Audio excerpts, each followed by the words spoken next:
उलझ करके तेरी जुल्फों में यूं आबाद हो जाऊं कि जैसे लखनऊ का मैं अमीनाबाद हो जाऊं। कहते हैं कि बनारस की सुबह, लखनऊ की शाम और मुंबई की रात का कोई जोड़ नहीं है, यानी बेजोड़ है।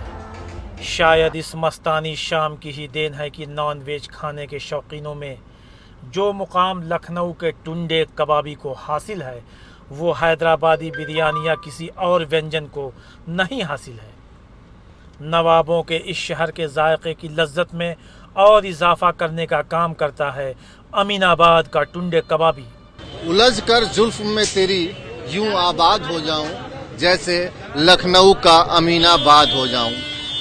किसी शायर के तस्वुर में आने वाला ये वही अमीनाबाद है जिसका चौराहा आप मेरे पीछे देख रहे हैं, और इस अमीनाबाद की रौनक को और मुनव्वर करने के लिए ही यहाँ पर इस चौराहे पर ये है टुंडे कबाबी, जो पिछले कई दशकों से लोगों के जायके को बढ़ा रहा है। और ये जो भीड़ देख रहे हैं, ये रात के इस वक्त 9 बज रहे हैं, कमोबेश अब ये कम हो रही होगी, लेकिन बड़ी संख्या में लोग यहाँ पर खाने आते हैं। और आज इसी अमीनाबाद के इस चौराहे पर बसे इस टुंडे कबाबी के जो जायके का जो राज है, उसके बारे में उनके जो मालिक हैं उस्मान साहब, आज उनसे बात करेंगे और इसके जो जायका है उसके बारे में, उसकी खासियत के बारे में, उसके मसालों के बारे में हम बात करने के लिए हैं इस वक्त अमीनाबाद के टुंडे कबाबी में।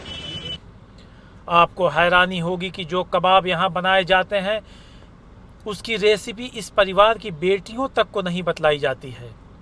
राजदारी का आलम यह है कि जो मसाले इसमें पड़ते हैं वो भी अलग अलग दुकानों से मंगाए जाते हैं ताकि कोई जान न ले। बाद में सारे मसाले को पुरुष सदस्य एक बंद कमरे में इसे कूटकर तैयार करते हैं। कहते हैं कि इसमें तकरीबन 100 प्रकार के मसाले पड़ते हैं, जिसमें कई तो ईरान और दूसरे देशों से मंगाए जाते हैं। 10 पैसे प्रति कबाब से शुरू हुआ ये सफ़र आज 21वीं सदी में जारी है। तो आइए आपको रूबरू कराते हैं लखनऊ के अमीनाबाद के टुंडे कबाबी से। कहते हैं कि अवध के पहले नवाब मीर मोहम्मद अमीन साहब के नाम पर अमीनाबाद का नाम पड़ा। मैं इस बात की पुष्टि नहीं कर रहा हूं, जो इंटरनेट की दुनिया में जो कहानी है उसके अनुसार यही कहानी है कि इसी कारण अमीनाबाद का नाम अमीनाबाद पड़ा है। और इसी अमीनाबाद को रोशन करती है एक जगह है जिसको कहते हैं टुंडे कबाबी। और इस टुंडे कबाबी के इस समय जो वर्तमान पीढ़ी के चश्मो चिराग हैं, उस्मान साहब हमारे पास हैं, ये देख रहे हैं कि पूरा मजमा लगा खचाखच बड़ी रिक्वेस्ट पर 2 मिनट का वक्त उन्होंने दिया है, और उनसे जानेंगे कि इस टुंडे कबाबी के इस जायके का राज क्या है और वो कितनी पीढ़ियों से चला आ रहा है। तो बात करते हैं उस्मान साहब से। सबसे पहले तो उस्मान साहब, बात करने के लिए धन्यवाद। बहुत बहुत शुक्रिया आपके आने का। मैं भी काफी दिनों से खाता ही रहा हूँ। और क्या है, तो आप कब से ये स्थापित है टुंडे कबाब? आप कौन सी पीढ़ी के चश्मो चिराग हैं? किस पीढ़ी को आप नुमाइंदगी करते हैं? थोड़ा सा अपने बारे में और अपने पूर्वजों के बारे में बताइए। हमारे ग्रैंडफादर ने शुरू किया था, उनका एक हाथ नहीं था, एक हाथ से वो कबाब बनाते थे, इसी वजह से वो टुंडे कबाब के नाम से मशहूर हुए। खाने 2 जगह के मशहूर हुआ करते थे, एक लखनऊ का, दूसरे हैदराबाद का। जब नवाब लोग बुढ़े होने लगे तो उन्होंने कहा कि अब क्या चीज़ ऐसी खाई जाए जो जायका भी बरकरार रहे और टेस्ट भी बना रहे, स्वाद भी बना रहे। तो जो पहले खाने बनते थे नवाबीन के लिए खाना, तो वो हकीमों के मशवरे से बनते थे। अच्छा। जो इसमें मसाले पड़े हैं वो यूनानी टिप हैं, जो डाइजेशन को सही रखते हैं, बदहजमी नहीं होगी, एसिडिटी नहीं बनेगी, साइड इफेक्ट नहीं होगा। जो मसाले हकीम लोग इस्तेमाल करते हैं वो मसाले इसमें इस्तेमाल होते हैं। ये कितने साल से ये है? ये हमारे ग्रैंडफादर ने शुरू किया था 1905 में, और जब शुरुआत की थी तो 1 नए पैसे के 12 कबाब। 1 नए पैसे के 12 कबाब? जी जी। और जब मैंने हाथ में चार्ज लिया तो 5 नए पैसे का 1 कबाब बेचा। आपने भी 5 नए पैसे का कबाब बेचा? मैंने बेचा। कितने साल हो गए इस बात को? तकरीबन हो गए करीब 75 में, 1975 में। 75 से लेके अब तक 2022 हो गया। मैं अभी आ रहा था आपकी दुकान में, जब घुसा तो मैं देख रहा हूँ मेरे सामने वाली दीवार पर तमाम शख्सियत इसमें आई है आपके यहाँ और खाना खाए हैं। इसके बारे में थोड़ा बताएं, कौन कौन लोग आए, किनसे रूबरू होने का मौका मिला? सभी लोग, जितने भी लोग हैं इसमें, अभी तो अनिल कपूर भी आए थे, काफ़ी देर तक के यहाँ रहे, अपने उन्हीं ने फिल्म का जो है प्रमोशन किया, जो अभी आई है जिग जुग जियो, तो उन्हीं ने प्रमोशन किया, काफ़ी मजमा था, बड़ा खुश होके गए, खाना भी खाया नीचे। तो जो भी आता है तो इंशाल्लाह आता है एक बार ज़रूर, अगर यहाँ नहीं भी आता है तो वो चाहे ताज होटल में टिके, लेकिन वो खाना मंगवाता जरूर है, ले जरूर जाता फैमिली के लिए।